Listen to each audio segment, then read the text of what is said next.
Okay, section 5.1. I'm really excited. We're finally in chapter 5.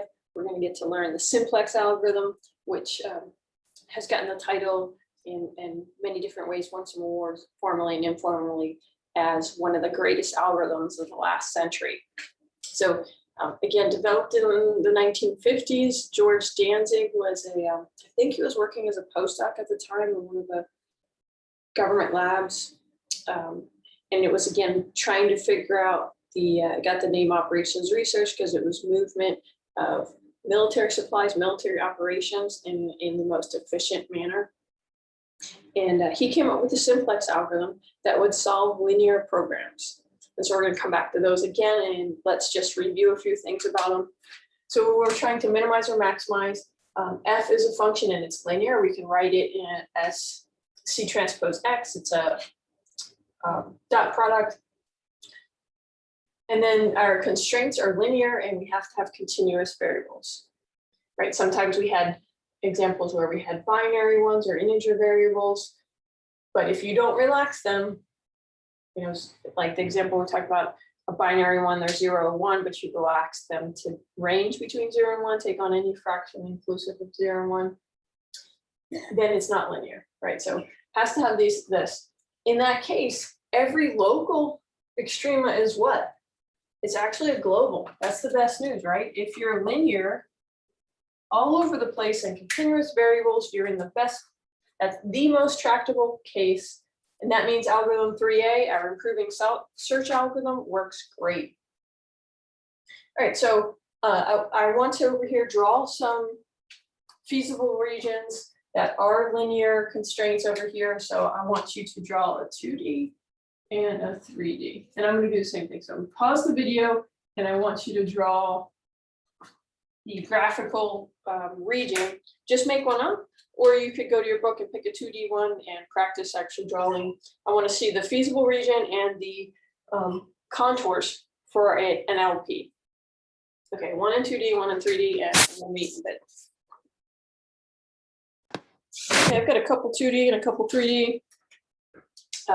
Maybe this one we need x2 greater than 0, x1 greater than 0, so that creates these walls. And then we had a couple more linear constraints. It has to be convex, check it is. Maybe here's one where we can kind of come a little negative. Definitely a convex region. Here's just the unit cube in R3. Definitely convex. Any 2 points, the line segment between them lies within the feasible region. And then of course we've had our polytope here before, not a unit cube, but a section sort of carved out from the unit cube.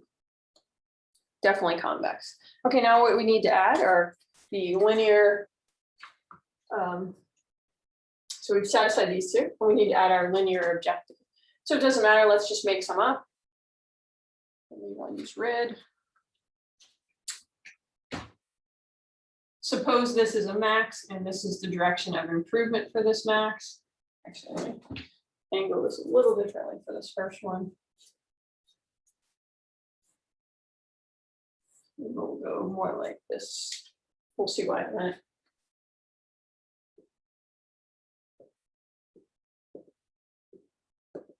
If this is the max, what's the optimal solution? Right here, right? Well, let's do one over here. Let's say we're going maximizing as or minimizing is in this direction, and we have contours maybe like this.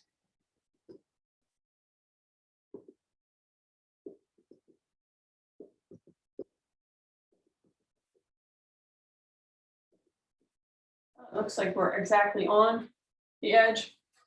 And now on this one, we need to visualize planes coming through here. Maybe the plane is angled like this, and this is the direction of improvement. It looks like we might hit this back one first. And this one, maybe the direction of improvement is going this way. And it looks like we hit this point last. All right, to do the same thing for yours, pick a couple contours and just randomly out of the air, figure out, okay, suppose this was the objective function, or if you're working on one by hand that came from the book, obviously use that objective function and get the right slope on your line. Okay, But once we've done that, we want to ask a few questions about the types of points that we have. We want to label, classify the points that we have. And there's really only a few types here. You can have, in the feasible region, you can have interior points, you can have boundary points, and you can have what are called extreme points that are actually just corner points. But we often, I mean, almost all textbooks, you're always call them extreme points. And again, they're corner points. All right, so on each of your feasible regions, identify at least one of each of those types. Pause the video and take a moment to do that. All right, so here would be an interior point. Here's a boundary point. Here's an extreme point. Here's an extreme point. Here's an extreme point. Here's an extreme point. Here's an extreme point. Anyone along the edge. So boundary points can also be called edge points. And of course, extreme points are edge or boundary points, but they're special because they're on the corner. Okay, interior, boundary, extreme. Same thing here. Interior, if you're anywhere inside this box, you are on the boundary. If you're anywhere on the wall, could be here along an edge. And you're an extreme point if you're a corner point. Same thing on this one. Anywhere inside this is an interior point. Anywhere on a face is a boundary point, and that face could be an edge or it could be actually the face. And then extreme points are the corner points. Okay, once we've got our vocabulary, now we want to see where did the extreme points occur in every example that we did. I'm sorry, where did the optimal solution occur? On mine and on yours, and anyone you can picture, where does the optimal solution occur? Out of these 3 points, which is the one that we're most interested in? Optimal solutions occur here. Right, but they also sometimes occur on the boundary, right? For this example, when our objective function contours happen to actually coincide perfectly with the edge, which is given by one of our constraints, then it could be a boundary point. And if it's a boundary point, then we also know what? We know that we have multiple optimal solutions, MOSs. Multiple optimal solutions. And again, some applications you want to find every multiple optimal solution. I worked at the National Security Agency one time, and we were interested in, and you'll see more about that problem towards the end of the semester. Again, we'll return to that the last month of class. But we were interested not just in solving this optimization. It ended up being an integer program associated with a graph, a network. That was the communication problem. But we weren't interested in finding one optimal solution. We wanted all optimal solutions. That made it a much harder problem. Sometimes you want one optimal solution, sometimes you want a few, sometimes you want all of them. And again, if you have an optimal solution along the boundary, that also means you actually have infinitely many solutions, right? Everywhere along this edge, including the extreme points, is optimal. So there's actually infinitely many optimal solutions. So if you have a solution along an edge, you have infinitely many. Sometimes though, actually the majority of problems that you're going to be solving if you're working for a client, it's a little rare unless you're in discrete optimization to encounter multiple optimal solutions. If you're working LPs, the most common case is that you have one unique optimal solution and it's at an extreme point. If you have one unique optimal solution, it has to be an extreme point. There's no way it could be along a boundary. If it's ever along a boundary, you have infinitely many, it means you have at least 2 that are extreme, that are corner points. Okay, let's see if there's any other. So an LP could have exactly 2 extreme points, which then means it has infinitely maybe multiple optimal anywhere along that line. If it has exactly one optimal solution, it can only occur at an extreme point. Let's see, if it has any optimal solutions at all, so it's feasible, and there exist optimal feasible solutions, then there must be at least one at an extreme point. So all those combined, those 3 statements I just stated, all combine to say we are so interested in extreme points because they're where optimal solutions exist. So what we're going to do is try to find an algorithm that can move along the extreme points of a feasible region. And actually, let me pause the video and write this. I think this is an important statement. Okay, so the algorithm defined to solve an LP only needs to check the extreme points and it will have a global extrema. So, one algorithm you could do, definitely for graphical ones that you're trying to do by hand too, is you could just draw the feasible region and then just identify every extreme point, plug it into the objective function and see which one gives you the optimal value. Right, you can enumerate the 5 extreme points here, enumerate the 1, 2, 3, 4, 1, 2, 3, 8 extreme points, 1, 2, 3, 4, 5, 6 extreme points, plug them all into your F, see which one's the best. And so that's an algorithm, sort of a brute force algorithm for LPs. And you might say, well, in n-dimensional space, can I actually enumerate extreme points? Well, I just want to point out that this is a super theoretical, useful theoretical tool. There's a mathematician named Kome Fukuda, Japanese researcher, I think he's now in Switzerland. And he can take, if you give him, his code is called the C double description method. If you give him a list of linear constraints, and they can be written in this form, or you can have some equalities or flip them the other way. But in general, this is how we usually, just like MATLAB, we kind of just think about this case because we can transform everything into this case. So I'll show you how in a little bit here in this lesson. So this is the general form for linear constraints. Given that, it'll spit out all extreme points.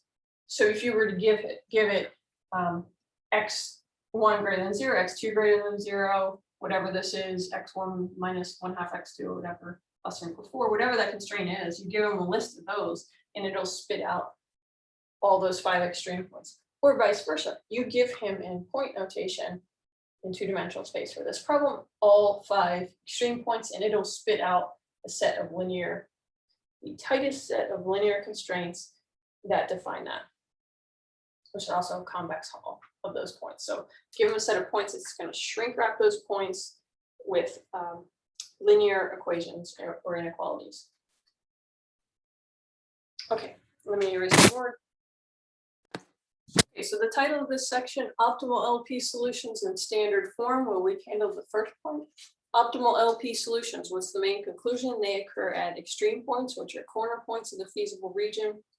And if we can just find those, we'll solve the problem because that's the only place global extrema occur. So we'll get to how we're going to solve those in a few more sections.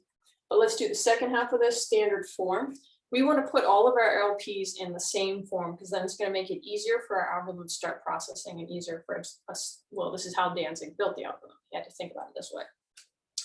And so his standard form for simplex that you're going to run by hand has these 3 conditions. And they're slightly different than, what we need is sort of the input or the standard form to input into software like MATLAB, right? We needed AX less than or equal to B. Here we need all constraints AX equal to B. So we need to somehow transform.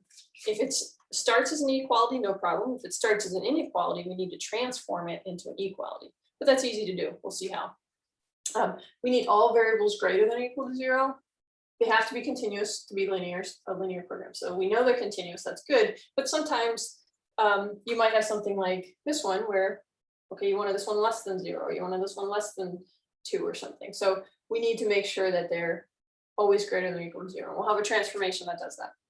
Last one's a pretty simple one. It's just cleaning it up or movement. We want all the variables and their coefficients on the left-hand side and all the constants on the right-hand side.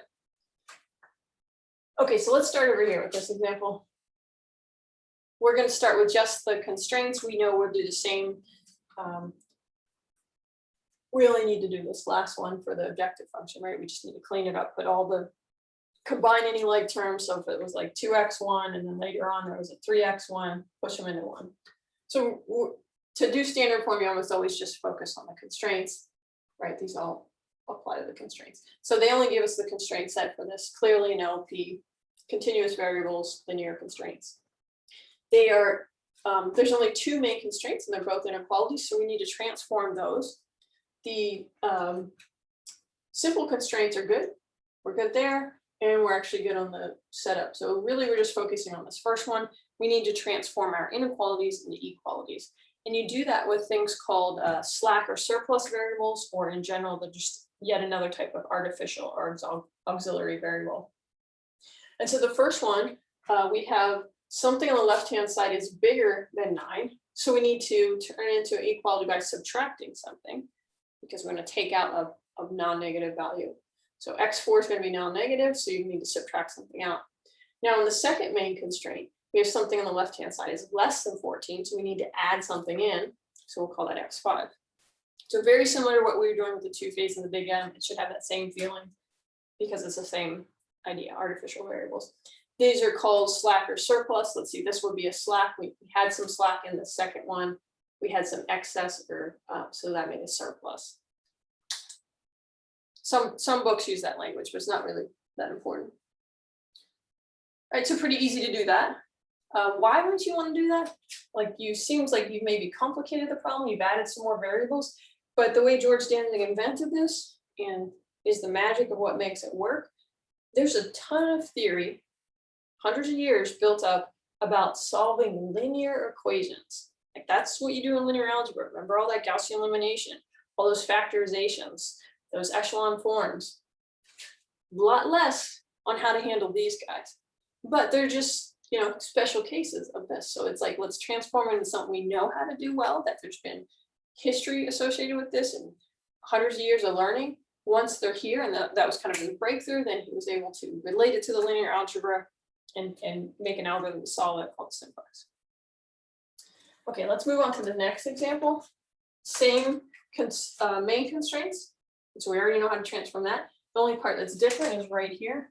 We have this problematic x1. To be in standard form, we need all variables greater than or equal to 0.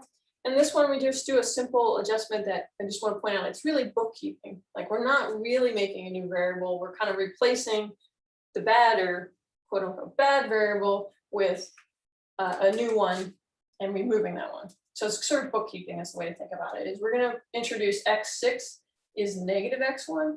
And that way x6 can be greater than or equal to 0 like we want, and we remove the x1. Again, transforming those inequalities. Oops, I wrote one backwards. This should be less than.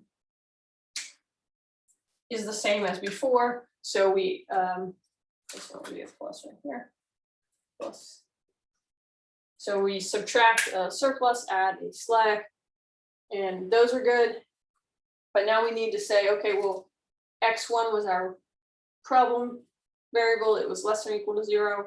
But if we replace it with x6, the negative of that with x6, this now becomes a positive 4x6, and x6 is greater than or equal to 0. This negative x1 becomes x6, and now this is in standard form. All the variables and their coefficients on one side, the constraints on the other, we've transformed them into equalities, and everybody is greater than or equal to 0. Okay, I'm going to erase the board. We'll do one more of those examples. Okay, one last condition we haven't done an example for is when we have a variable that has no restrictions on its sign. It's not, we need it to be greater than or equal to 0, and it didn't really say anything. So let's look at this little example. We'll need to fix this second one. It's an inequality. We can turn it into an equality easily by taking out a surplus, so x3. X2 is okay, but x1, they didn't say anything. And in fact, if they don't, usually this is notation you'll see in some books. They'll call it a URS. That reminds me, ROUS, Princess Bride, URS. So x1 is unrestricted in sign. That's the thing we need to fix. First step, we just take care of this inequality, turn it into equality. Now we still are going to focus on this unrestricted in sign variable. And here's the thing that you're going to do. It's a very formulaic. You're going very formulaic solution is you're going to replace for any URS variable with the difference of two non-negative variables. So we're up to x4 and x5. So what we're going to say, instead of x1, we're going to put x4 minus x5. Any URS variable can be represented that way. Whether it takes on a positive or negative value, you can achieve it by taking two non-negative variables and subtracting them. Okay, so again, a very formulaic method, which is why software like MATLAB and Gurobi and Express and all those big expensive commercial ones can be given something in A, like MATLAB takes AX less than or equal to B, and it can transform it. No matter what the variables are, it can transform it following these very mechanical definitions and replacements and turn it into something in standard form, AX equal B, that it will then operate on.